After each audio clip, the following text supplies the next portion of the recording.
Rồi bắt đầu làm chiêu đồng chiến thắng lời về và giải phóng hoàn toàn Việt Nam thống nhất đất nước.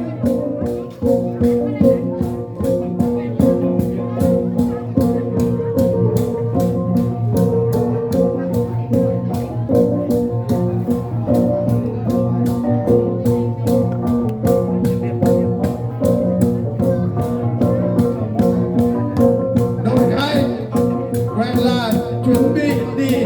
hái cà phê.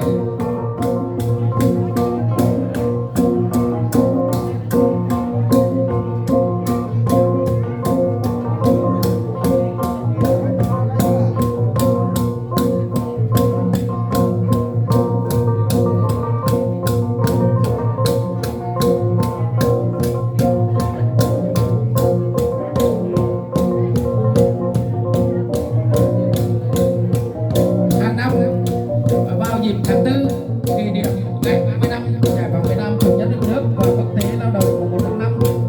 công ty cà phê trách nhiệm hữu hạn một thành viên cà phê Agrai, nông trường cà phê Chư Mờ Rông đều tổ chức lễ hội chiến Tây Nguyên và truyền thừa thưởng cán bộ công nhân và người lao động. Năm nay sau khi dịch bệnh được kiểm soát, nhờ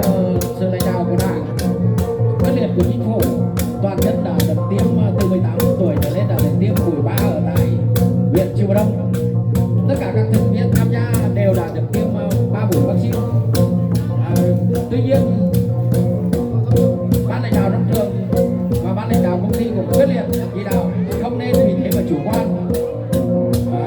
luôn cảnh giác và luôn có tinh thần phòng chống dịch cao, và được có cái kết quả có ngày cái lễ hội hôm nay. Đó là sự nỗ lực hết mình của cán bộ công nhân viên và người lao động, bà con đồng bào địa phương người Gia Lai. Đây là đội của Lộc Siêu biểu diễn điệu múa chào mừng chiến thắng 30 tháng 4 thống nhất đất nước và lễ hội vào mùa mới chăm sóc cà phê năm 2022. Chúng tôi những người đang quản lý cũng luôn luôn đưa cái văn hóa vào cùng hoạt động kinh tế của nông trường mình và của công ty mình. Nhưng điều này nó làm gắn chặt thêm tinh thần giao lưu học hỏi giữa người Gia Lai và người Ích, tức là qua đây gắn bó thêm cái sự học hỏi, gắn bó và tìm hiểu thêm cái giao thoa văn hóa của các đồng bào dân tộc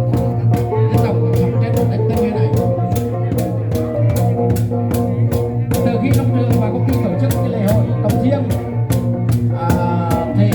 cái tinh thần hăng say lao động sản xuất của nông trường ngày càng được thể hiện, bà con nhận thức rất rõ về cái công việc của mình, chăm sóc và hoàn thành cái ý thức hệ đã được nâng lên thêm một bước mới công tác quản lý của nông trường. Như vậy càng đi sâu vào đời sống của bà con đồng bào địa phương, bà con đồng bào Gia Lai trên mảnh đất của nông trường cà phê Chư Mờ Rông, huyện Chư Mờ Rông. Thực ra nó rất có ý nghĩa về cái công tác trong lễ hội, trong quá trình tổ chức. Tuy nhiên với cái khả năng lực còn hạn chế, với cái quá trình tìm hiểu của chúng tôi chưa sâu, nên công tác cũng sẽ có một vài vấn đề trục trặc nhỏ nhỏ. Mong quý vị khán giả, mong bà con hết sức thông cảm để cùng nhau chúng ta xây dựng một cái nét mới, cái giao lưu về học hỏi lẫn nhau.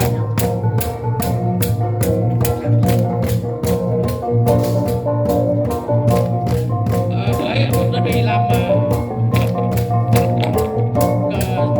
cà phê, yếu tố trời đất thuận hòa rất quan trọng cho đáp ứng yêu cầu thiên thời địa lợi nhân hòa. Thì qua cái lễ hội cổng chiêng này, chúng tôi cũng mong muốn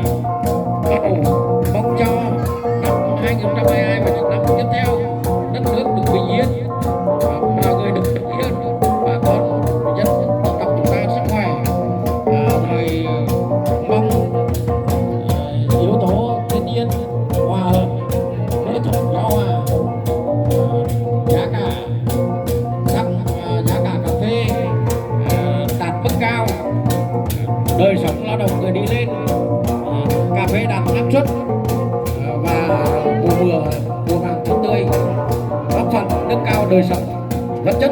lẫn tinh thần